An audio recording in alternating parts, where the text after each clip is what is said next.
none uko agenda imbere aragenda yahagera agakandagira kano kaboko wenda ko karagaragara muraza kukabona hariho inkovu igaragaza ko kavunitse hanyuma uko agaruka imbere agakandagira uko asubira inyuma agakandagira kano kaguru k'iburyo yakongera yagenda imbere akongera agakandagira kano kaboko yabikoze inshuro 6 shoferi arangije arahagarara arabati yewe wa mwana mumukuremo ubu yapfuye kuko nagendaga numva ibintu biturika izo sonde zo mu mazuru no mu matwi yazinyambitse niwe wabimbwiye ateganya ko nshobora nko kuza gupfa ariko nko mu gihe ndimo gupfa amaraso ari mu mubiri akaza nko gukora sirikwi kandi no hanze hari ayandi arimo kwinjira bikaba byahurira nko hejuru aha muri iki gice bigasohoka bikanduza ibitaro nizo sonde niyo mpamvu ya sonde zo mu matwi no mu mazuru kugira ngo igihe ndibuze gupfa urumva yari yateguye urupfu rwanjye noneho ndebye mbona harimo cya cyuma maranye iyo myaka yose 8 yari imaze kuba 8 harimo n'igufa ntazi igihe Imana yarishyiriyemo ariko nararisabye ndavanireka nshyire dogiteri ifoto mugeze imbere areba iyo foto arebye ifoto kumvugisha biramunanira aranyitegereza nanjye arongera areba ya foto yabikoze nk'inshuro enye areba ifoto andeba areba ifoto andeba harambwira ati mukobwa w'Imana ishobora byose abisubiramo ati nanjye wansengera ko mfite ibibazo ikibazo kinkomereye ahita apfukama hasi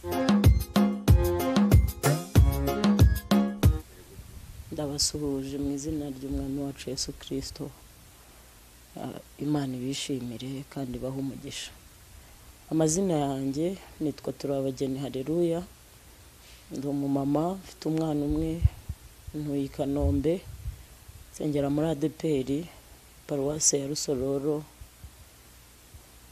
umudugudu ni Kabugavire ribarizwa mu itorero ry'akarere ka Gasabo nshimiye Imana ko ndiho hanyuma reka tubanze dusenga Imana tubone kuganira mwami Imana yacu turagushimiye cyane mu izina rya Yesu tugushimiye ko uri Imana nziza kandi uri Imana ikomeye tugushimiye imirimo n'ibitangaza ukorera muri twebwe kandi tugushimiye cyane ko turabo wiremeye muri Kristo Yesu ukaturemera imirimo myiza kugira ngo tuyigenderemo turagushimiye n'uyu munsi kuduhaye kugira ngo tuwishimiremo tunezererwemo kandi tuvuge ibikorwa bitangaje Imana yakoze mwami Imana nyiringabo tuguhaye aka kanya kugira ngo uzubane natwe muri uyu mwanya wo kuvuga ubuhamya wo gutangaza ukuboko kw'Imana gukomeye turakwinyenze cyane kugira ngo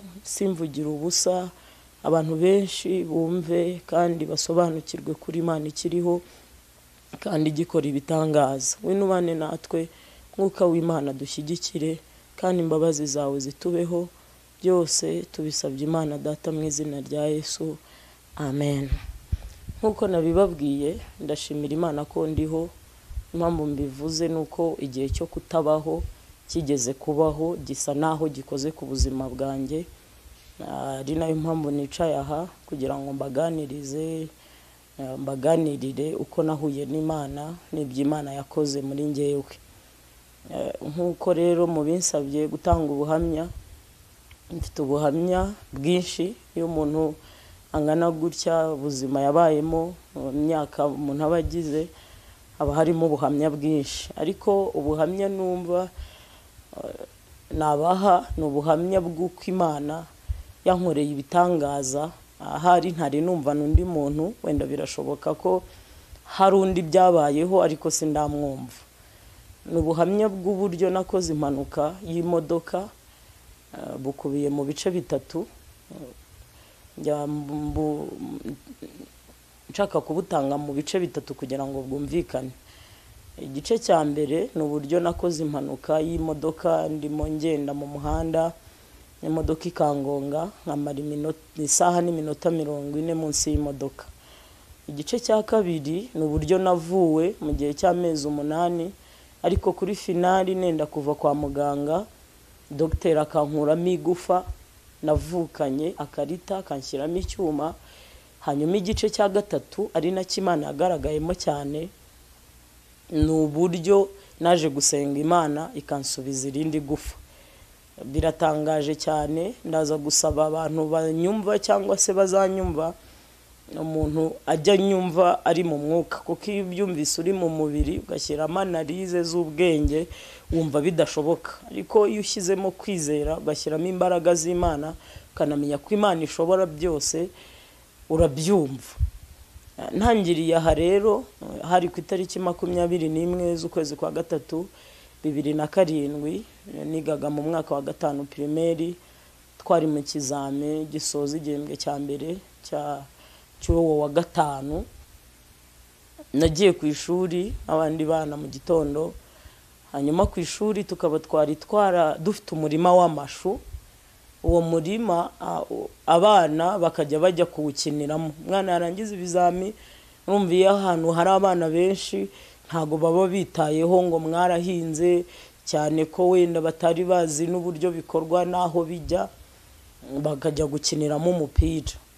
Umwarimu umwe rero aratubwira, twari abana bagendana tururungano rw'abana nka 5, aratubwira ati mwebwe nimurangiza ibizami kare mugende muturindira ariya mashu, hanyuma umwana muzajye musangamo mujye mumukubita, ubarusha imbaraga mumunzanire, mumubwire uti mwarimu aragushaka, nahagera nzajya amenya ikimuzanye. Niko byagenze, nagiye imbere y'abo bana 4, nanjye wa 5, nge nta nkoni nari mfite, ariko abo bana ninjye wabaciriye inkoni. Hanyuma mbajya imbere, umwana namugeraho uwo nshaka ko bakubita niwe bakubitaga. Muri icyo gihe ntago nakundaga abana batukana, kuko numvaga ari ibintu nyine bitari byiza. No naba narakumvise nk'ejo waratukanye, waba uri mu mashu waba utari mu mashu, nazaga kugushaka nkagukubitisha, nk'abantu uyu ni mu mukubiti. Hakaba n'uwo nsanzemo ari mu mashu, ariko kubera wenda icyo tuziranyeho, wenda ndi inshuti ya mukuru we, ndi inshuti n'iwabo se, turaturanye se, nkamwihorera, abantu uyu ntimumukubite. Twarabakubise koko abaturusha imbaraga tukabohereza mwarimu. Hanyuma haza umwana w'umusore, ni umuhungu, wari umwana muto nyine twariganaga ari urungano rwacu, ni umuhungu. Araza aratubwira ati kandi mwa bakobwa mwe, igihe mwahereye mukubita abana b'abandi Imana irabahana. Duhita twitera hejuru, nyine twari abana ariko barimo kubyiruka b'abakobwa, ubwo mbivuza aha mwahita mubyumva, twana turimo kuba twangavu, amaraso yatwo twitera hejuru tuti iyo Mana, cyane ko twari tubizi ko adasenga. Turamubwira tuti iyo Mana uyikuye he ikubwiye ibyo? Aratubwira ati nyamara Imana irabahana. Aratubwira ati hari ibihano 2 Imana iri bubahanisha. Aratubwira ati umwe muri mwe nimutaha, umwe muri mwe arasanga ibiryo bitarashya. Icyo ni igihano cya mbere.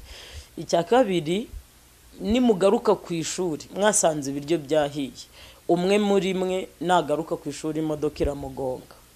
Twaratashye, umwana umwe yasigaraga ku ishuri, undi yari umusiramu, bari mu gifungo. Uko twagatashye dusanga twese ibiryo byahiye. Hari ukuntu rero twajyaga duhamagarana tugaruka ku ishuri.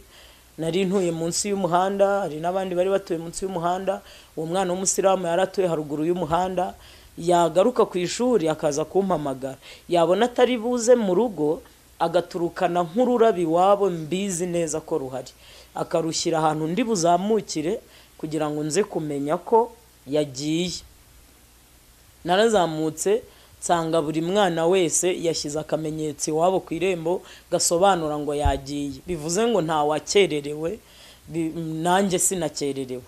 Ndihuta ngeze imbere mbona umwe muri ba bana, ndamubwira nti wandinze.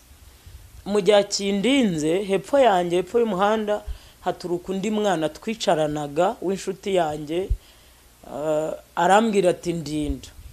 Hari ukuntu rero twajyaga twatandukana aho yansezeyeho mu ntoki akankubita nk'agashyi akiruka. Ibyo mu bana bibaho murabizi.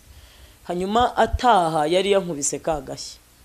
mu kugaruka ambwiye ngo nimurinde, ndamurinda harimo impamvu ebyiri: kuba murinze kuko abinsabye, icya kabiri kuba ntekereje ko yagiye ankubise kagashyi ngiye kukamwishyura. Ndahagarara ndamurinda, maze kumurinda akingeraho ndamubwira nti ariko uribuka ko undi murushyi? Arambwira ati tugende ibyo byihorere. Mbimwibutsa nka gatatu. Noneho ngeze ahantu heza, mbona ari heza ho kumwishyura rwa rushyi, nahagaze nsa n'uwitambitse ndeba muri pozisiyo zombi, ndeba mu mukono w'imodoka ziva Muhanga zizi Kigali, iwacu ni Muhanga. Mbona hari y'imodoka, ariko iyo modoka mbona ninkubita wa mwana urushyi ndi bwambuka umuhanda nyisige, mbona iri kure ku buryo ndi buyisige. Hanyuma ho ndi bugere mbere nyuma mu muhanda w'imodoka ziva i Kigali zijya mu majyepfo, mbona nta modoka ihari. Bimpa amahirwe, ndabona bimpa imbaraga z'uko ngiye kumwishyura rwa rushyi. Namukubise kagashyi mpita nambuka umuhanda. Mu kwambuka umuhanda wa mwana aza nkurikiye. Mu kunkurikira ya modoka ngewe koko narayisize. Hanyuma mu kuyisiga we aja nkurikiye, imodoka ishaka kumukatira muri wa mukono w'imodoka ziva i Kigali. Ngewe nambutse nageze hirya aho abanyamaguru bagera. Ariko uko imodoka igenda isiga uwo mwana, uko igenda ishaka kumukatira, niko izi nsanga. Hanyuma ihita ingonga nkuko wa mwana yabivuze, nubwo twari twamupinze ngo ntasenga, ariko burya hari abantu bagendana impano z'Imana batabizi, batabisobanukiwe. Imodoka ingonze, amadosiye yanjye yaje avuga ko yangonze saa 7:20 z'amanywa, hari kuwa gatatu. Ubwo nari nsubiye ku ishuri kandi ntakererewe. Hanyuma mu kungonga, shoferi arebye abona mu muhanda harimo kontoni na kake. Abona abantu bose bari muri pose, modoka yangongeye ahantu hegereye ibarizo, yangongeye ahantu bari barimo kubaka inzu hafi y'umuhanda y'umuyobozi uzwi. Hanyuma abantu bose bagiye muri pose, abarimu nta bari mu muhanda bagiye kurya, abandi wenda barimo kuza bari hepfo, kuko icyo gihe najyanye n'umwarimu wanjye wigishaga mu rindi shuri. Shoferi ngo abone ko harimo abana gusa, akurikije na pressure arimo kugenderaho, kuko ngo yaratwaye abageni bagiye Musanze bazasezerana bukeye bwaho. Shoferi niko gufatiraho ahita agenda asa n'ucika, agira ngo wenda ansige mu muhanda, ugira impuhwe wenda sinzi uko yatekerezaga, ariko we yarafite gahunda yo guhita yigendera. Mu kugenda nagonzwe n'imodoka ya Hiace taxi. Hanyuma muri uko kugenda ntago ngewe yansize, ahubwo munsi y'imodoka mu mapine y'inyuma habamo icyuma kinini bajya bifashisha babitsa ipine yo kuza kwifashisha agateganyo igihe yindi wenda igize ikibazo, ituritse, ishaje se. Icyo cyuma rero nabajije amakuru, barambwira ngo ukuntu gifungwa kigira agafunguzo kagifunga, ariko iyo batagifunze n'ubundi kiba cyegetseho gisa n'igikinze. Muri uko kwegekaho cyari cyegetseho nta rufunguzo rwarimo. Muri uko kwegekaho iyo baje gushyiramo ipine basunika cya cyuma, hanyuma icyuma kikikingura, cyamara kwikingura ipine ikajyamo, cyamara kujyamo kikongera kikigarura. Uwo munsi nta pine yari irimo. Uko shoferi yakagenze naguye ngaramye, umutwe ureba Muhanga, ureba hepfo. Uko yakagenze shoferi cya cyuma umutwe wanjye uragenda uragisunika, kirasama, umutwe winjiramo kifungira bene ahangaha ku kanana. Uko agenda akumva turi kumwe, uko yatekerezaga ko ari bunsige ntago byashobotse. Shoferi aza guhagarara, ahagaze aravuga ati nagonze benshi ariko wowe ngonze we n'urwandiko. Ariko iyo bitekereje byubona ari urwandiko, kuko ntago nanjye nzi ukuntu nafashe mu modoka. Arangije ava mu modoka, areba munsi y'imodoka, areba hepfo. Uko areba arabona igihimba, ariko umutwe ntago baza aho wagiye. Arangije rero avuga ati nimushakije ki, mushakije ki, tuzamura imodoka dushaka umutwe w'uyu mwana, niba watakaye tubanze tumenye neza ko uyu mutwe utari munsi y'imodoka. Abantu bahagurutse aho harimo n'abamotari batumye za Gahogo na za Nyabisindu, ije kibarayibura, bazenguruka ahantu hose ije kibarayibura. Iyo ngeze aha ngaha nkura abantu mu rujijo mvuga ngo ushobora kwibaza uti muri ayo masaha, muri iyo minota 100 yose ije kiyabuze gute kandi imodoka zigenda mu muhanda? Imodoka zose bivuze ko zabuze amajeke? Yego zarayabuze. Kubera iyihe mpamvu? Impamvu nuko iki Imana yashakaga ko gisohora kuri njyewe cyagombaga gusohora. Iyo ngeze ahambwira abantu ngo nushaka kubyumva neza uzasoma inkuru za Nebukadinezari. Nebukadinezari Imana yamwohereje mu ishyamba imyaka 7. Iki cyo sinyandeka kukivuga. Muri iyo myaka 7 yari umwami kandi ibikorwa byarakorwaga. Nta muntu wigeze atanga itangazo, ntaho tubibona ko, ntaho tubisoma ko hari itangazo ryatanzwe rivuga ngo umwami yagiye. Nta hantu tubona wenda ministre w'intebe avuga ati nabuze umuntu wuzuza ibi bikorwa umwami ari. Imyaka 7 Imana iramwihorera. Yewe n'umugore we ntiyigeze abaririza ngo umutware yagiye. Nta hantu tubisoma bisobanuye ko ubwo nta wigeze amubaza kandi ibikorwa by'ibwami byarakomeje birakorwa. Bivuze iki? Iyo Imana ishaka kugukoresha ikintu ishobora guhuza abantu bose, kuko uwahageraga wese ntarava aho ngaho kubera ukuntu nari munini kuva kera ndi n'umwana mutoya, ntago nigeze mba muto. Namennye amaraso menshi, namenetse amaraso menshi, yaramenetse mwumva no kungendana gutyo. Umuntu wese uhageze yareba amaraso, guhamagara polisi ahari ngo izitabare ikore PV bikagorana. Niko ngiye mbitekereza ko polisi yaje nahavuye. Nirangije ije kibayibuze, shoferi aravuga ati rero nta yandi mahitamo, nimureke ninjire mu modoka nongere natsi imodoka nigira imbere ndebe ko umwana avamo mu mujyane kwa muganga, hanyuma ngewe nzaza kwirega.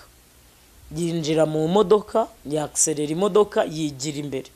Uko yigira imbere ntago yigeza nsiga, ahubwo turi kumwe. None uko agenda imbere aragenda, yahagera agakandagira kano kaboko, wenda ko karagaragara muraza kukabona, hariho inkovu igaragaza ko kavunitse. Hanyuma uko agaruka imbere agakandagira, uko asubira inyuma agakandagira kano kaguru k'iburyo, yakongera yagenda imbere akongera agakandagira kano kaboko. Yabikoze inshuro 6. Hanyuma rero ikintu navuga hangaha abantu batazagira ngo ni inkuru mbarirano, imodoka ikimara kungonga kwa kundi inkubise, shoferi amaze guhagarara, umuyaga warahushye ngarura ubwenge. Wenda mbivugeho gato. Ngaruye ubwenge nisanga ndyamye mu muhanda, hano mu maso murahabona inkovu, nkumva ndavirirana amaraso, nzamura ikiganza nikoraho, ndebye mu biganza mbona na amaraso. Nibuka ko najyaga ku ishuri, mbese ubwenge buragaruka, mpita numva imodoka yangonze kuko naranayirebaga ihagaze hejuru yanjye. Hanyuma rero muri uko kugenda yakserera asubira inyuma agaruka, wenda izo nshuro sinazibazezo narazibwiwe, ariko kugenda no kugaruka narabyumvaga ankandagira hejuru. Wabaza uti kuki utatatse, kuki utavugije induru? Ariko hari ibintu bishobora kukubaho, serivo yawe, ubwenge bwawe bukananirwa kubijera, ukageraho ukakira ko ari iyo si nyine urimo.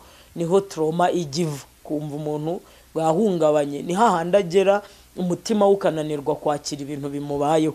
Rero naracecetse, ariko sinari bubashe no gutaka, byarananiye, cyakora narumvaga. Hanyuma muri izo nshuro 6 shoferi arangije arahagarara, aravuga ati yewe wa mwana mumukuremo ubu yapfuye, kuko nagendaga numva ibintu biturika.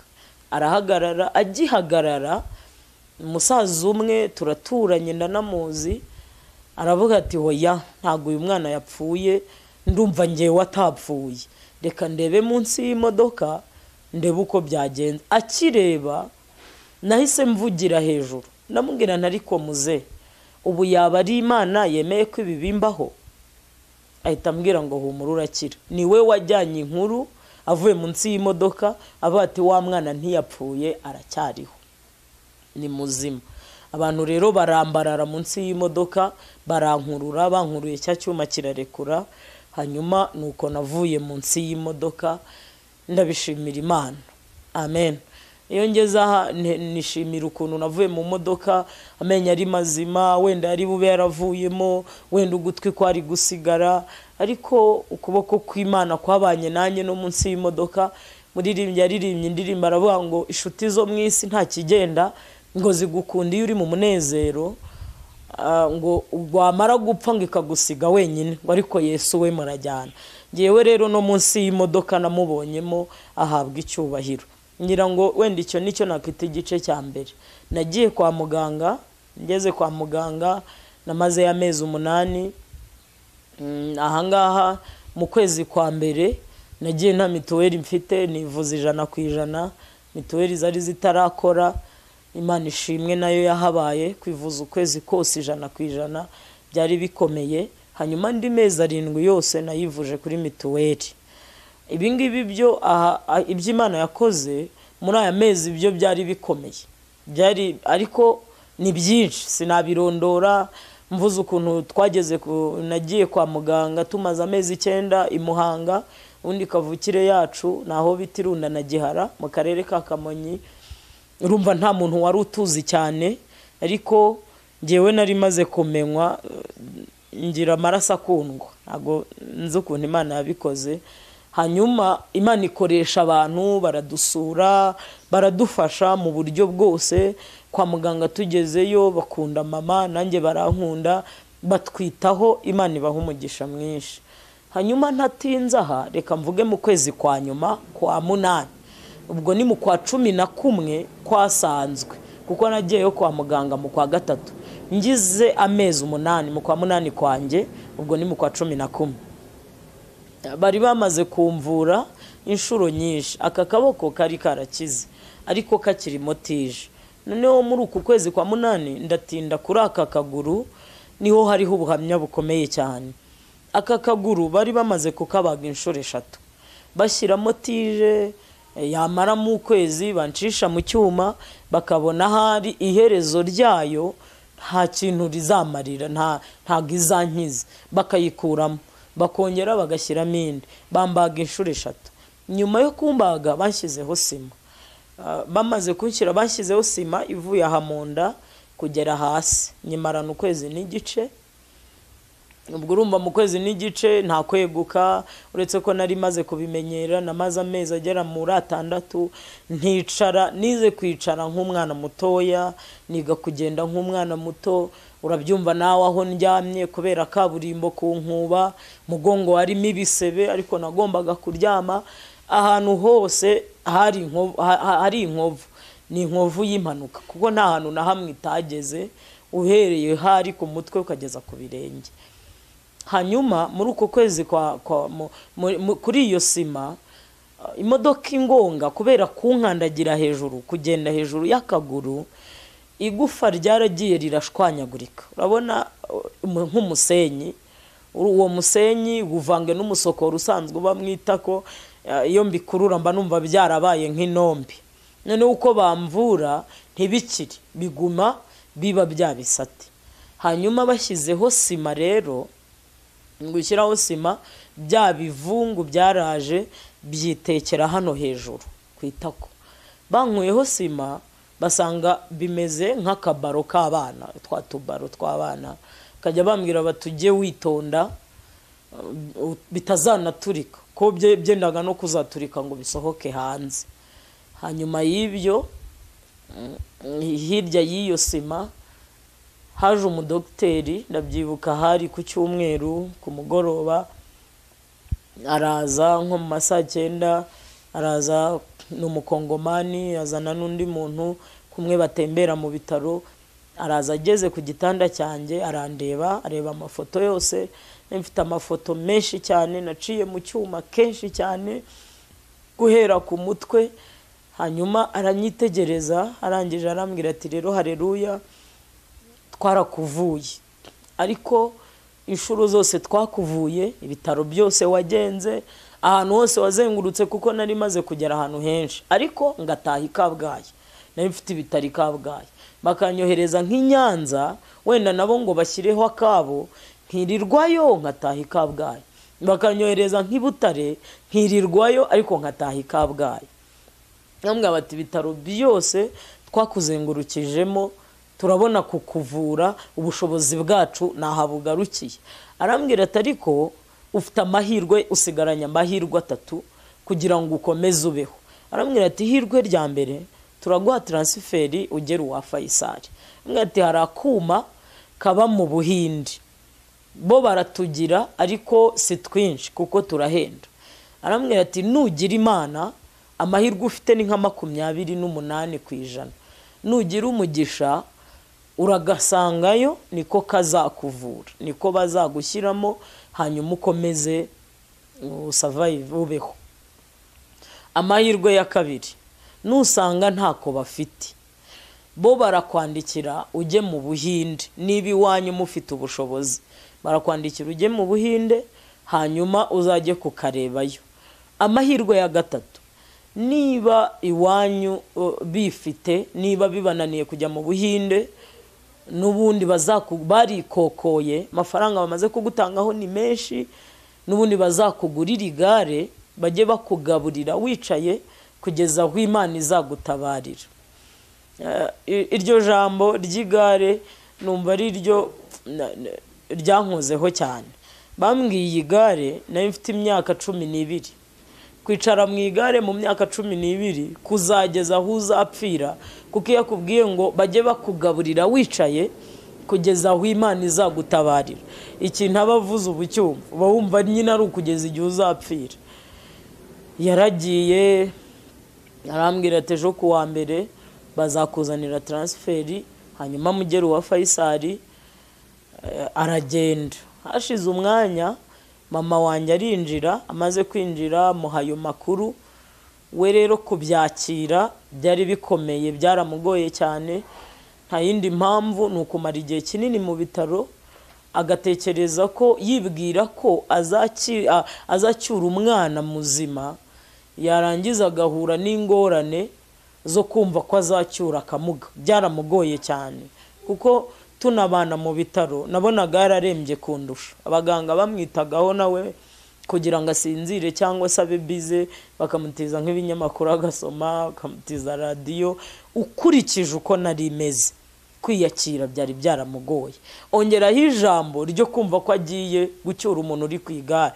Uko byamera uko ariko kose nibyo twahaga amahirwe, kuko kujya mu Buhinde ntibyari budukundire. Na ruwa Faisal urumva amahirwe angana na 20% ntiwari buyatekereza, kumva amahirwe tugarukaho ari igare biramugora cyane. Hanyuma ku wa mbere bigejeje ku wa mbere batuzanira transferi, baratubwira ati ariko muzagenda ejo tumaze gusura ibitaro mu gitondo, ariko n'abaganga bakora controle bagasura ibitaro. Ku wa kabiri mu gitondo haje umudokiteri, Imana imuha umugisha, araza asura ibitaro. Abari usura ibitaro, ageze ku gitanda cyanjye areba amafoto yanjye arayitegereza, hanyuma arangije arambaza ngo mukobwa wanjye, mbese si wowe bohereje ruwa Faisal? Ndamubwira nti ni njyewe. Arambwira ngo oya ntabwo bishoboka. None se kubera iki uko bavuye akaboko atari nako bavuye akaguru?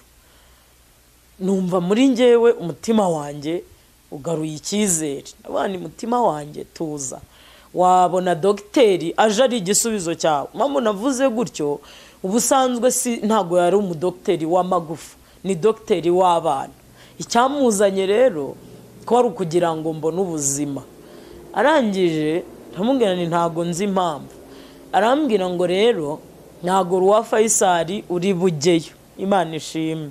Arambwira ati ejo nari mfite inama, ariko iyi nama ndayiretse, ejo nzakuvura mu izina rya Yesu. Amen.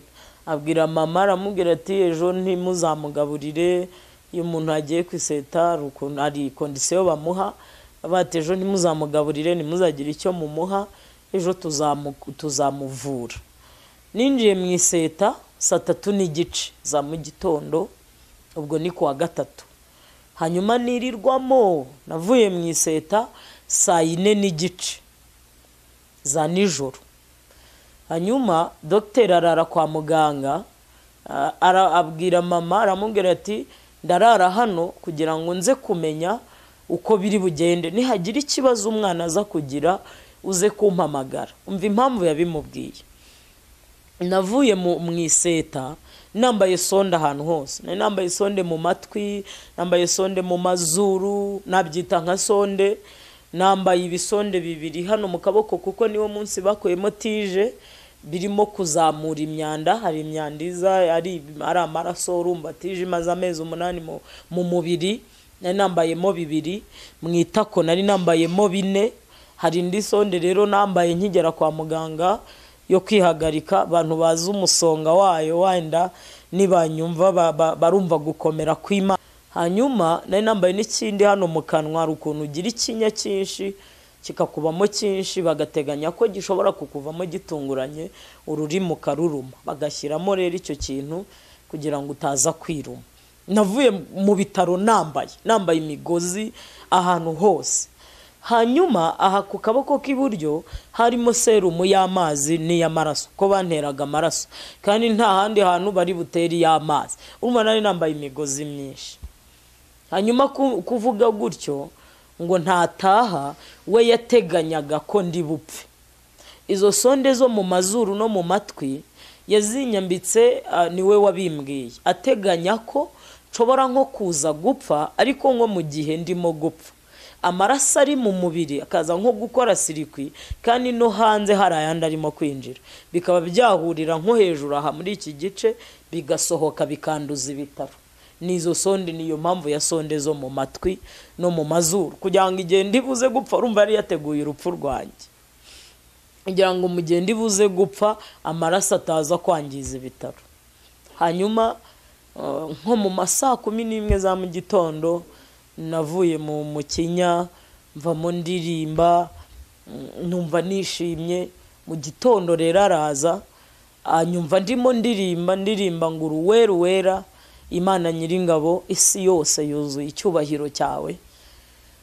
Ngo nyumve, yarahagaze inyuma ya rido, aranyumva, kwishima biramurenga, araza yikubita imbere yanjye, arapfukama, ararira, arambaza ati mukobwa wanjye mbese uracyariho?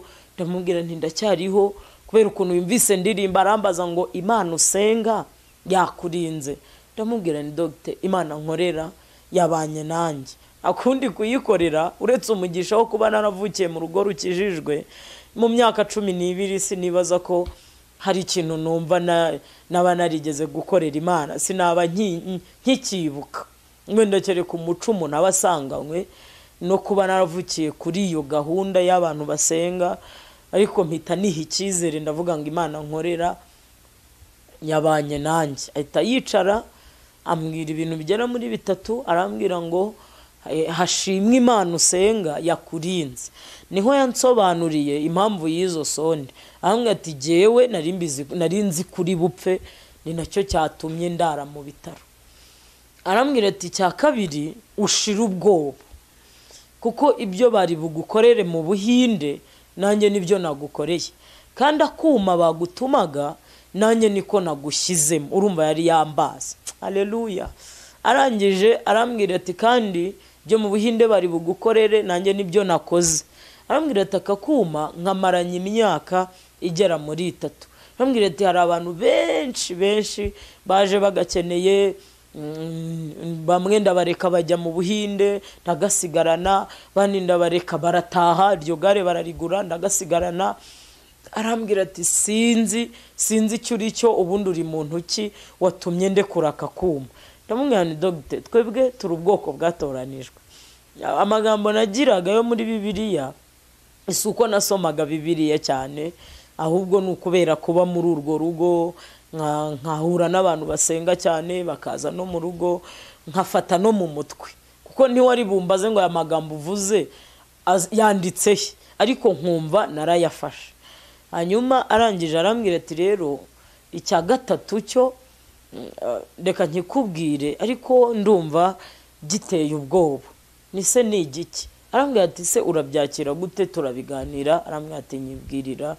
Ndamwana nyibwirira. Arambwira ati mu Buhinde wari bugereyo cyangwa se Rwa Faisal wari bugereyo, utu tugufa turiya tugufa wabonaga bakadukuramo bakatujugunya, igufa ryawe wavukanye bakarivanamo bakarijugunya. Hanyuma yo kurijugunya bagafata yatije bakayishyira mu itako, akaba ari yiba igufa ryawe, akaba ari yubana. Aravuga ngo mirere na mirere igihe cyose iteka ryose. Nanjye nibyo nakoze. Ndamubwira ni dogite, igufa ryanjye warikuyemo? Abona nyine namubajije byinshi, abona hari bibaye nk'ibintera ubwoba, ariko ndongera mugarurira icyizere bitewe n'ikiganiro twagiranye. Hanyuma arangije arambwira ati cya kane, akakuma ngushyiriyemo ni kado yanjye nahawe n'umuzungu kandi yarapfuye. Atakakuma ni impano yanjye, nugirira neza nkugiriye ugaha agaciro ko nkugiriye neza, kuko umbwiye ngo nsubiza amagufa yanjye ntaho nayakura bayajugunye, ariko nuzirikane neza nkugiriye akakuma unsezeranye ko nupfa njyewe nkiriho akakuma uzasiga ubwe mu rugo bakakama. Urumva kubera ko yaramaze kumbwira nuzirikane neza nkugiriye, aranambwira ati nupfa nkumva nyine ni mpaka mpfuye, nzakabana mpaka mpfuye. Ndamubwira ni nta kibazo, turaganira turasinyana, mbese ibintu duhana amasezerano ko nimpfa akiriho ako kuma bazakamuha. Iyo yari inshuro ya kane bari bamaze kumbaga. Hanyuma bamvuye ibyumweru 2, ndangije ndataha njya kwipfukishiriza mu rugo, hafi yo mu rugo. 2007 irarangira, 2008 nsubira ku ishuri, mu mwaka wa 5 nsubira gusibira birumvikana. Hanyuma mu wa 6 2009 nicaye mu ishuri, sinzi ukuntu nicaraga ku ntebe ya 2 inyuma, ntekereza ku magambo y'Imana, ntekereza ukuntu Imana ivuga ko ishobora byose. Ubwo ngeze mu gice cya 3 cyo kwa muganga nakirangije. Nangije ntekereza amagambo Imana yagiye yandikisha. Nturi bumbaza aho yanditse, ariko ndayazi. Icyo gihe ntiwari bumbaza aho yanditse, ariko nari inyazi. Kandi abona yumvanye barayasomaga nubwo ngewe ntazi aho yanditse. Ndatekereza numva ukuntu ishobora byose, numva ukuntu ivuga ko izabyikorera, numva mbonye imbaraga zishobora kumpesha gusaba Imana irindi gufa. Izo mbaraga sinzi aho zavuye, ariko numva mbonye izo mbaraga. Rimwe ku wa 6 ndazamuka, hari muri weekend, urumva ntitwari twize, ndazamuka njya Kanyarira. Nagiye Kanyarira njyanye ifoto irimo icyuma natahanye, ariko itarimo igufa. Urumva bamaze kunkuramo icyuma, bamaze kunkuramo igufa bancisha mu cyuma. Icyo gihe ubwo nari ngifite amafoto, ariko ubu urumva n'imyaka ishize kuyabona biragoye. Hanyuma ndazamuka ngeze Kanyarira, nitegera ahantu umuntu wese ashobora kunyumva ku musozi. Mba nkurenga umusozi, nitegera ahantu umuntu wese ashobora kunyumva. Mbese nari meze nk'umuntu urimo gutanga abagabo ko Imana ishobora byose. Ndangije napfukamye ahantu nitegeza kizabonwa, abantu bahazi harateganye. Nitegeye abazamuka, nitegeye abari ku musozi, nitegeye abaharaye, nabana ngiye kurangurura. Noneho n'abantu bose bumva Imana ngiye gusenga, ku buryo nitanabikora nkumva izagira isoni z'abantu bumvise nsenga iryo sengesho, impera icyo ngicyo icyo nyisabye. Nzamura amaboko mfukama kuri ya foto yo mu cyuma, nsenga Imana ndayibwira nti Uwiteka ndagushimira ubuzima bwose wanyemereye kubamo. Mpamvu navuze gutyo nkuko natangiye mbivuga, umuntu agira ubuhamya bwinshi. Ndabanga ubuzima bwose wemeye kombamo ndabugushimiye. Ndabibwira nti ariko hari ikindi kintu kinzanye. Ndabibwira ngo hari amagambo ubwawe wandikishije ari muri Bibiliya. Muri ayo magambo natoranyijemo ingingo enye nje kukuburanisha zigutsinda. Ndabibwira ngo ingingo ya mbere warivugiye ngo ku bwawe uzabyikorera, ku bwawe wenyine ntaho utwereka umuyede, ntaho utwereka uzakoresha undi. Ndabwira ngo icya kabiri waravuze ngo nta cyatuma izina ryawe ritukwa. Ubwo ni gito cyangwa kinini, nge niko nisobanuriraga. Ubwo ni igikomeye cyangwa icyoroheje. Icya gatatu uravuga ngo icyubahiro cyawe ntabwo uzagiha undi.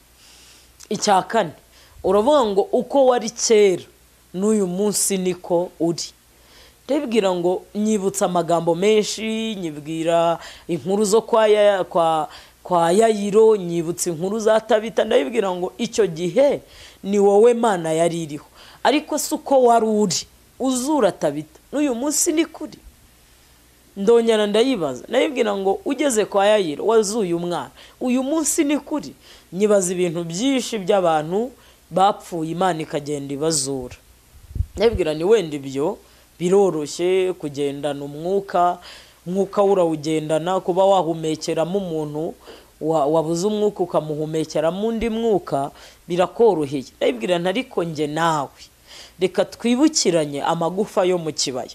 Bibiliya iravuga ngo rimwe muri Ezekiyeli 37 ngo rimwe ryari hirya, mbese amagufa yaratatanye, niko Bibiliya ivuga. Arangije ubwira Ezekiyeli ngo hanura, hanyuma amaze guhanura buri gufa, niko Bibiliya ivuga, buri gufa rigenda risanga iryaryo. Ntaho dusoma ko ingasire y'inkokora yigeze ijya mu ivi. Buri gufa ryasobanukiwe urugingo rwene warwo, rugenda risanga iryaryo.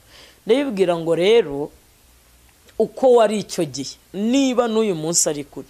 Ndabibwira ngo dore nk'uko umufunda aringaniza ibuye rya fondasiyo agiye kubaka, ni nako nawe ushobora kuba uringaniza. Mbese nayibwiraga nkaho nari mpari yirema, numva mfite ibintu byinshi by'ibyiringiro. Ndabibwira ngo nk'uko umufunda aringaniza ibuye rya fondasiyo yubaka, niko nawe ushobora kuba uringaniza abana, kuko sindabona umwana yavutse yasumbanye, kereka wenda wabishatse, kuko ishobora kubishaka kaboko kakaza ari kamwe, kandi bijya bibaho, kandi wenda kakagarukira aha ijya ibikora, ni kereka wabishatse. Ni nako uringaniza abo bana.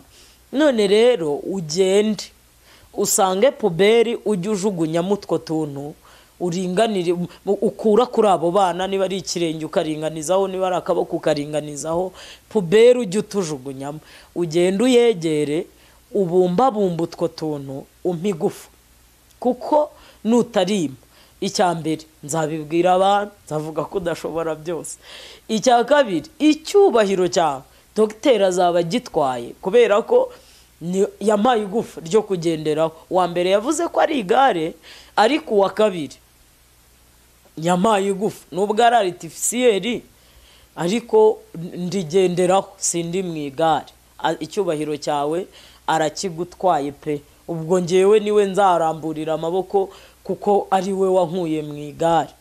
Ariko ikintu cyampaye imbaraga zo kujya gusaba, natekereje impamvu dogiteri ambwiye ngo nimpfa akiriho, kandi yari afite imyaka nka 40 muri icyo gihe, ngewe mfite 12, agatekereza ko nzapfa mbere ye.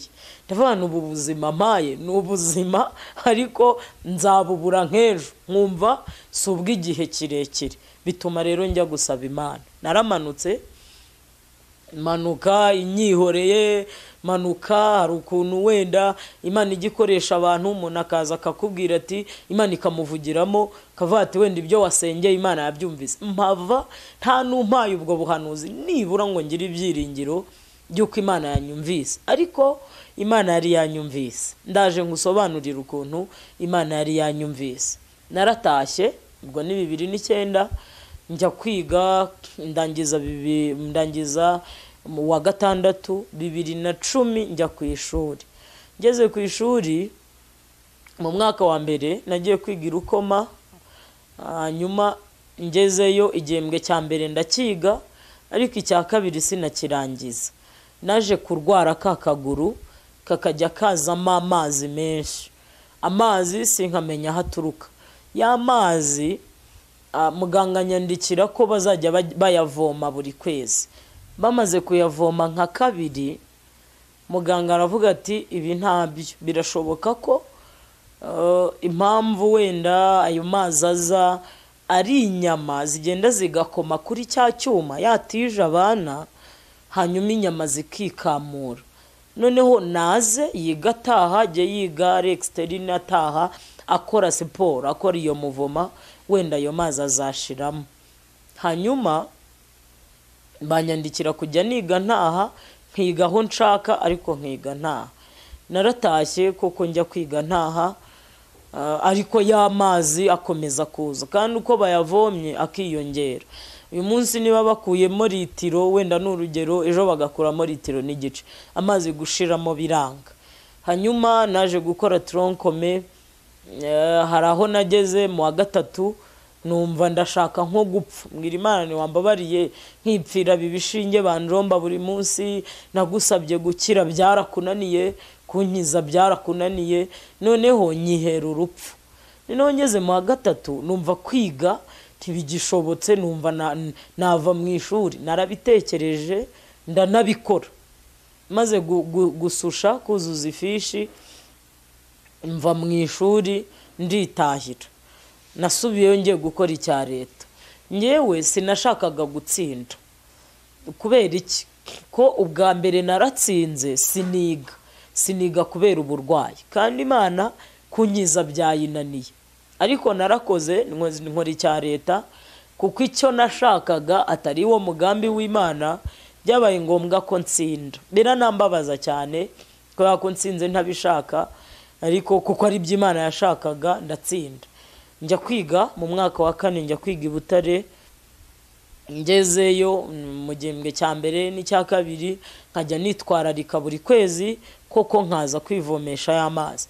Mu gihembwe cya gatatu nigira inama, mutima ndawubwirana ariko ko nasabye Imana gupfa, wabona aya mazi ari ryo gare ryanjye, ubundi wayihorera sinyavomeshe, noneho yakuzura akazaturitsa ryatako cyane ko dogiteri yambwiraga ati jya wigengesera, karoroshye, na kantu muzakurana, jya wigengesera utazakavuna. Noneho ndabani ubwo koroshye amazi niyuzura itakoriza itarishwanyuka, hanyuma noneho nipfire aho kugira ngo nge nkomeza mbabare, kuko naranababaraga. Ayo mazi yarambabazaga cyane, ariko nihanganira umusongo umwe numva ari wo wanyuma. Bwana ndababara cyane ariko bizuzure mpite mpfa. Ntago Imana ariko yabigenje, koko narabiretse amazi aruzura.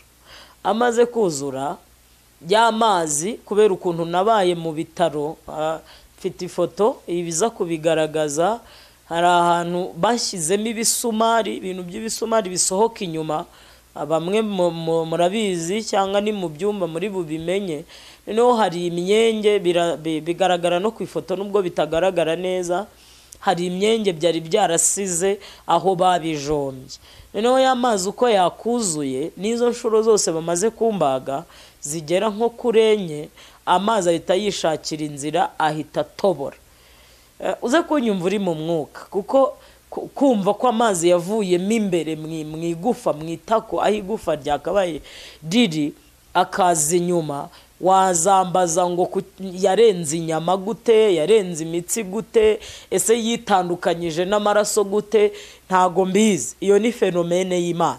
Mpamvu nagusabye kuzanyumva cyangwa se kunyumva uri mu mwuka. Nunyumva uri mu mubiri, ndakubwiza ukuri, uzavuga ko nkubeshye, kandi nubivuga sinzakurenganya kuko uzaba wanyumviye mu mubiri, ariko ndakwinginga kugira ngo unyumve uri mu mwuka. Hanyuma y'amazi aturika inyuma, aturitse inyuma, nkajya nicara mu ishuri amazi akava. Nza kubona birakomeye, nkajya mpindura ijipo. Abana twiganye mu wa 4 wenda bo barabizi. Hanyuma nza kugera mu wa 5 y'amazi akiva, ariko naje kumesa kamwe n'ubundi nsubira kwa muganga, kuko byarankomeranye, mbona nta kindi gisubizo muri uko kuntu amazi yavaga. Hanyuma nza kujya kwa muganga, baragikemura. Mu wa 5 rero narize igihembwe cya mbere, ariko ngeze nko mu gihembwe cya 2 y'amazi aza kwikamye. Mu gihembwe cya mbere nabwo nihagazeho, nanga kujya kwa muganga. y'amazi aza kugeza igihe arikamya ndayabura. Nagarutse ku ishuri mu gihembwe cya kabiri mu wa gatanu ngendera ku mbago, amazi yarakamye ariko akaguru ntikagera hasi, kararemereye kubera impamvu ntaramenya, ariko ndibuze gusobanura imbere gatoya. Noneho mu gusubira ku ishuri ngendera ku mbago, ariko mu gihembwe cya kabiri nko mu kwezi kwa gatandatu nibaza impamvu yabyo, mbona n'amaherezo yabyo, ndavani ahari wenda hari ikindi kibazo cyajemo, reka nsubire kwa muganga dogiteri andebere.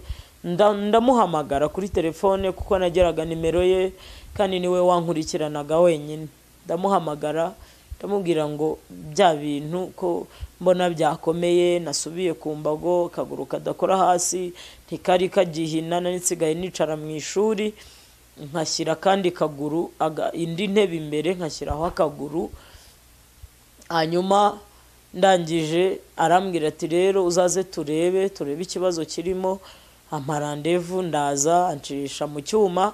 Ubwo kunshisha mu cyuma nabyo byaragoranye, baganga benshi barandebaga bakavuga bati igihe uyu mwana yaciriye mu cyuma turamuzi, muragira ngo atazabyara cyangwa se muragira ngo iminsi ye muramuhaze. Mu yandi magambo niko nabisobanura. Baritarutsa banga kunshisha mu cyuma. Hanyuma dogiteri aransanga arambwira ati mukobwa wanjye, niba inshuro imwe ari yizatuma inshuro imwe ugiye guca mu cyuma, ntago nzi icyo ari kimubwiye ko ari inshuro imwe, ariko yabaye imwe na bugingo n'ubu Imana ibihimbarizwa. Arambwira ngo niba inshuro imwe ugiye guca mu cyuma ari yizatuma utabyara, n'ubundi Imana mu migambi yayo izaba yaragennye kutaguha umwana. Niba inshuro imwe ari yizatuma upfa vuba, Imana iyo minsi yawe yo kubaho niyo izaba yagennye. Ngwino ngucishe mu cyuma, menye ikibazo kirimo, wenda wabona ari na kanseri. Yaranjyanye nca mu cyuma, arambwira ati tegereza ifoto iminota 7, hanyuma ngiye kuba nkorera abandi ifoto yinzanire. Ifoto igihe cyarageze iraza, imaze kuza ndayifata nyishyira dogiteri. Ariko mbere yo kuyishyira dogiteri, urumva kubera kuba mu bitaro igihe kinini, nari nsigaye nanjye nzi kureba ku ifoto. Hanyuma iyo foto ngo nyifashe ndabanza ndayireba.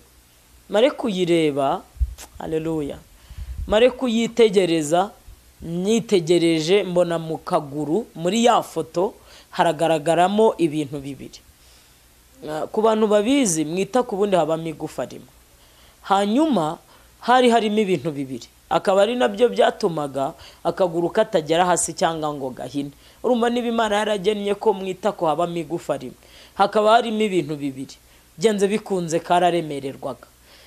Noneho ndebye mbona harimo cya cyuma maranye iyo myaka yose 8, yari imaze kuba 8.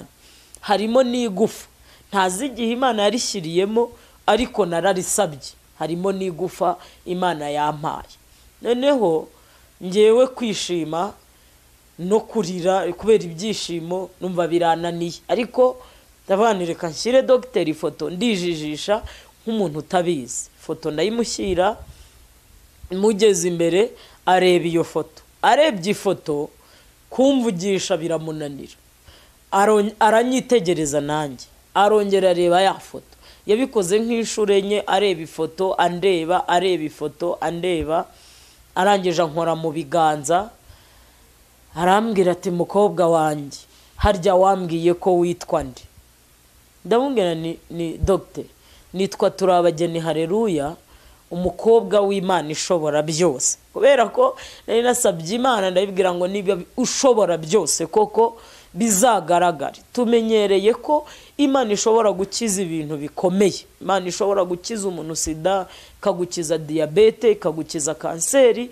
Kwete uvuga uti Imana ishobora byose. Ntago mbihakanye, nta nubwo mbirwanyije, nta nubwo mbitesheje agaciro ku muntu wakize kanseri. N'ibintu n'imbaraga z'Imana. Ariko gushobora byose kw'Imana kwagaragariye no kuri ngewe, aho Imana ifata igufa navukanye ryaravuyemo, ikaremera irindi ahantu ntazi. nabyo byagaragaje ko ishobora byose. Amen. Arangije harambwira ati mukobwa w'Imana ishobora byose, abisubiramo ati nanjye wansengera ko mfite ibibazo ikibazo kinkomereye. Ahita apfukama hasi, apfukamye. Ahangaha iyo mageze ndavuga ngo ntihakagira umuntu wiheba. Ntihakagira umuntu wiheba. Hari igihe umuntu avuga ngo na wa wundi wagezeyo ukorera amafaranga menshi, buri muntu wese n'urwego ariho agira ikibazo kimukomereye, ko na dogiteri yari yakomerewe. Ahita apfukama, aca bugufi, arambura amaboko, arambwira ati mukobwa w'Imana ishobora byose, nanjye nsengera mfite ikibazo kinkomereye. Hanyuma nitegereza dogiteri. Ngewe mu buzima bwanjye namenyereye ko abarokore basengera abantu babakoze mu mutwe, ngo ndebe dogiteri mbona afite uruhara mu mutwe. Iwacu bambujije gukora mu ruhara rw'abantu bakuru, bavuga ko bitemewe, nta mwana ukora mu ruhara rw'abantu bakuru. Kandi noneho ndi bumusengere mukoze mu mutwe. N'amashuri afite nagombaga kuyubaha, nkayatinya, nkabimwubahira.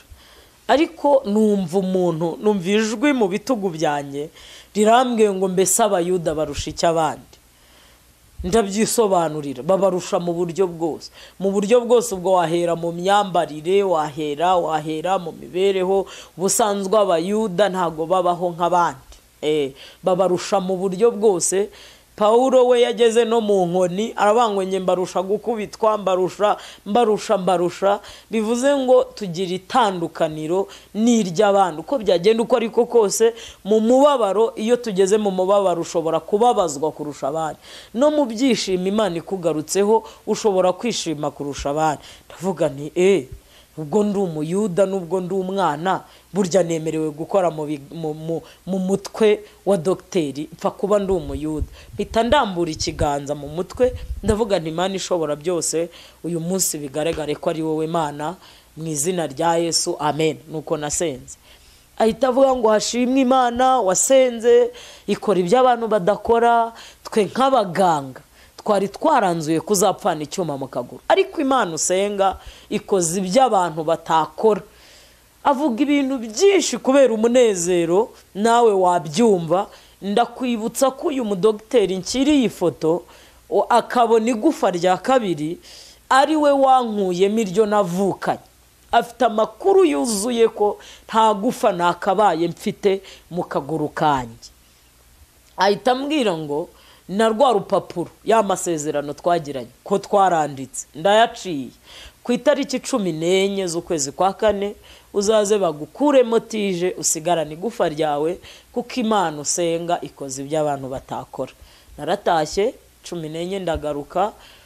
Ngarutse nageze kwa muganga nsanga dogiteri, niba mwibuka neza, yamvuye yasubitse urugendo. Ari urugendo yari afite hanze, yararusubitse kugira ngo amvure.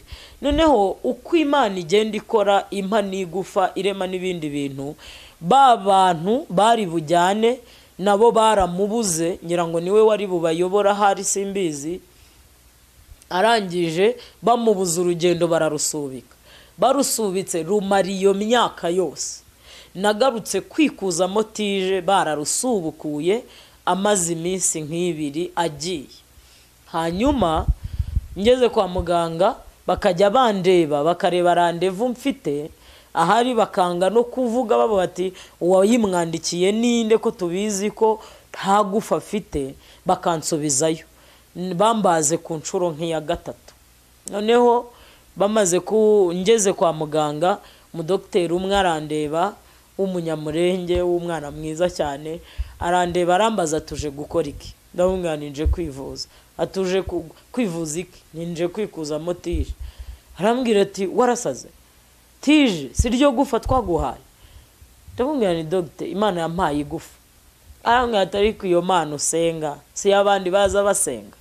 Igufa ryawe twoba twararikuyemo, Imana ikaba yaraguhaye irindi, kuko abandi zibareka bagafa.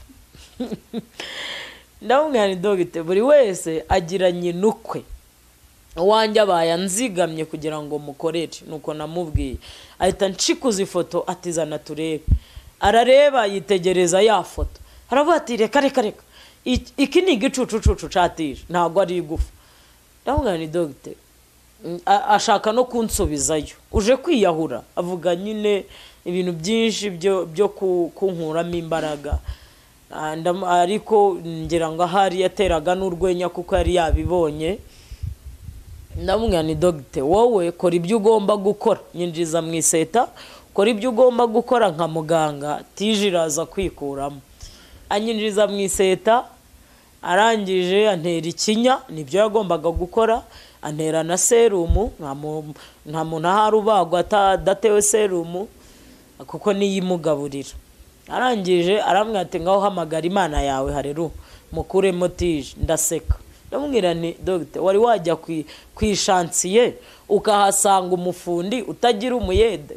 Ndamubwira ubu nimwe bayede Imana itoranyije, mwebwe mu byo mwantumye harimo n'icyuma, ko iyo wiguriye imiti ugura n'agakoresho ko kukubaga. Mwebwe ni musature aho musanzwe musatura, hanyuma Imana ibone ikuremo tije irikuramo. Ngo abage, urumva arabaga anseka, bari banteye ikinya cyo hasi tuvugana. Ngo arebe koko, arebe mu kaguru, abona ryagufa ririmo. Ariko mu kubamo Imana ikora ibitangaza. Mu kubamo igufa riryamye hejuru ya tije, bisa n'ibyegeranye cyane. Ahari araritinya, ko nawe waritinya, ahita ahamagara wa mudokiteri. Aramubwira ati wa mukobwa wawe turabageni haleluya, ya plaque twamubaze, amubwira ibintu byinshi. Arangije arababwira ati nimukupe ngewe mbahamagare. Arabahamagara, arababwira ati mwitonde, mwitonde, mwitonde. Iryo gufa nanjye nararibonye. Uwo mwana muraramuka igufa rye muri vuni, ntacyo mumubwira, ntago muri bumukire. Uwo mwana yarasenze. Iyo ngeze ahambwira abantu ngo nta kindi kintu kibikora uretse gusenga, hakiza gusenga. Noneho arababwira ati mwebwe nimufungure buro muhereyemo hagati. Niwe wababwiye uko bari bufungure. Ya maburo barayafungura, hasigaramo igufa ryanjye, tije bayikuramo. Kintu ushimira Imana n'umuhanga. Birashoboka hari ko kubatera urujijo bakabura ahantu bafungurira tije. Urumva amasezerano twagiranye twari twayaciye, nta gihamya cyuko, nta gihamya nzabona cyuko nzabona umuntu wankuyemo tije, kuko bakora ari benshi. Sindi bubone umuntu nzayaka. Ahari Imana itera urwo rujijo kugira ngo uzahamagara dogiteri aba ari nawe azaka yatijeye. Murabyibuka ko nababwiye ko yariye. Imana ishimwe. Naho Imana itandukanira n'abantu, igira inzira nyinshi. Hanyuma rero tije bayikuramo, barangije baramfuka, barandoda, mara ibyumweru 2 kwa muganga. Ndangije ndataha. Iyo ni inshuro ya 5 bari bamaze kumbaga. Njya kwipfukishiriza mu rugo, maze gukira neza nsubira ku ishuri. Hanyuma y'ibyo rero kantu ntajya nibagirwa kuvuga, naje gusenga Imana. Bwira Imana nindagushimira ko umpaye igufa, ariko se wa Mana, ibi bintu ko ntazabiceceka, ko ari ibintu bikomeye, kandi ko mubagukorera numva ndimo, nzabwira abantu ko iri gufa warikuye. Ko nari nyiri umwana, irambwira ngo nubivuga uzabifashishwamo n'ababyeyi bazaba bicaye mu iteraniro. Irambwira ngo ku kwezi 2-3 umubyeyi atwite 4 abatwita amazi. Burana turatugingo twa seri, twa jene, benutwo. Nahise niyumvisha ko nyine habanza amazi mu nda y'umubyeyi. Irambwira ngo ayo mazi uzababwira ngo niyo nkoresha nde mu rutoki, ndema n'umusatsi. Birashoboka hari gukoresha urutoki n'umusatsi nukibona bitandukanye, bidafite umubiri umwe, ahari kugira ngo inkure mu rujijo. Irambwira ngo kandi niyo nkoresha nde mu rwara, ndema n'akananwa. Irambwira ngo ayo mazi bavomaga, bamena, byari muri business yanjye. Ahubwo birashoboka ko byatindije umurimo w'Imana, yo yari ifite gahunda yo kumpigufa vuba, ariko ubwenge bw'abantu bukababwira ngo ayo mazi muyavomaga banuke, kubera ko batari bazi gahunda y'Imana. Imana irambwira ngo ayo mazi bavomaga niyo naremeshejemo irindi gufa. byumvikane ko no kwigira inama iyo bikomeye biba bigiye kurangira. Haleluya. Byumvikane ko no kwigira inama yo kwanga gusubira kwivomesha ni nk'umutima. Nye numvaga ari igisubizo cy'urupfu, ariko iyo yavanyemo igisubizo cyo kundemera irindi gufu. Ngayo nguko Imana yakoze ibitangaza kuri njyewe, kandi bajyaga bavuga ko ntazabyara, kandi sinabarenganya. Ku bantu babizi, umwana iyo akura afite ibice anyeganyeza, muri uko kubinyeganyeza harimo n'imitsi y'itako. Ku babyeyi batwita barabizi, hari n'umubyeyi utwita yagera mu mezi 7 agahita acumbagira. Hari n'uhita afata imbago kubera imitsi imaze kunanirwa, wenda bitewe n'inshuro abyaye. Umwana yacuramye, bajya bavuga ngo acuramira mu itako, ariko nuko hagera akanyeganyeza ingingo zose. Mujya mubyumva ko hari n'abarwariramo n'impyiko yayitsikamiye. Hanyuma sinarenganya muganga wavuga ati ntuzabyara kuko ntiyari bucuramire muri tije, ntabwo byari gushoboka. Imitsi ntiyakoraga. Ushobora kumbaza ngo imitsi none hisigaye ikora yavuye, iyaremye igufu, yaremye n'imitsi, sinzi uko byagenze, ariko nta kibazo na kimwe njya ngira. Amen. Ni muri ubwo buryo Imana yampaye umwana, Imana inyubakira urugo, mboneyeho no kuyishimira. Imana ihabwa icyubahiro. Ndiho rero kugira ngo ntangaze mbere Imana iseta, hanyuma yamamaze gukomera kwayo ibinyujije muri njyewe. Yesu abaho umugisha mu izina rya Yesu. Amen. Reka dusenga Imana. Data, turagushimiye mu izina rya Kristo Yesu. Tugushimiye imirimo itangaje wakoze. Tugushimiye nanone kandi imbaraga z'agakiza kawe. Tugushimiye ko turi abo watoranyije. Ibi bintu ni bake babigira, ariko ababigira baba bafite amahirwe. Imana igutoranyije kavuga ngo ngiye kunyuza igitangaza muri wowe, kugira ngo abantu bazamenye ko ndi Imana. Ubuwaye umunyamahirwe. Ndagushimira ko muri abo ngabo nanjye wantoranyijemo. Haleluya. Imana ishimwe, Imana ihabwa icyubahiro, Imana ishyirwe hejuru, kuko wangiriye icyizere ugahagarara muri njyewe, kugira ngo mbwire abo waremye gukomera kwawe Mwami. Usumba byose, ushobora byose. Iyo mvuze ibi bintu nkabivuga sinjya mbirambirwa. Mu izina rya Yesu nanjye sabiye umuntu uzanyumva, kugira ngo ye kurambirwa kumva gukomera kw'Imana, kandi umutima wawe urusheho kumwemeza no kumushoboza kwizera no kukwizirikaho, kuko wabanye nawe akaramata ntiwamusezerera amara masa. Ndagushimiye ibi mvuze Mwami, ubiherekeze bikora umurimo wawe muri iki gihugu no hanze yacyo. Kizana abanyabugingo benshi, bikore ku mitima ya benshi, bizera Imana isumba byose, bizera Imana ishobora byose, bahitemo gukurikira uwo twakurikiye. Kuva nakumenya sindabona aho wamemukiye. Ibyo ukora byose biba mu mugambi wawe, nanjye ndaguhendahenze. Uhishurire bose abari bubyumve, uhishurire bose kwibiba byose uba wabishatse, kandi ubushatse gukuramo icyubahiro cyawe. Kuninza mu muhanda suko byari bikunaniye kunkuramo vuba, kwemera nkakora impanuka suko byari bikugoye kundinda. Shoferi yari bufate feri, ariko ibi byabayeho kugira ngo uzabyumva azumve ko hirya y'ibyo Imana ikoresha umuntu ishaka kumukuramo imbaraga zayo, kandi icyubahiro cyawe kikagaragara. Ndagushimiye Mwami w'abami. Abumva Data wa twese ubu butumwa bubakore ku mutima, kandi bugaba amashami menshi, bubyara umusaruro. Ndagushimiye ko wumva gusenga. Icyubahiro n'ubutware bikugarukire mu izina ry'uwabambwe Yesu. Amen. Amen.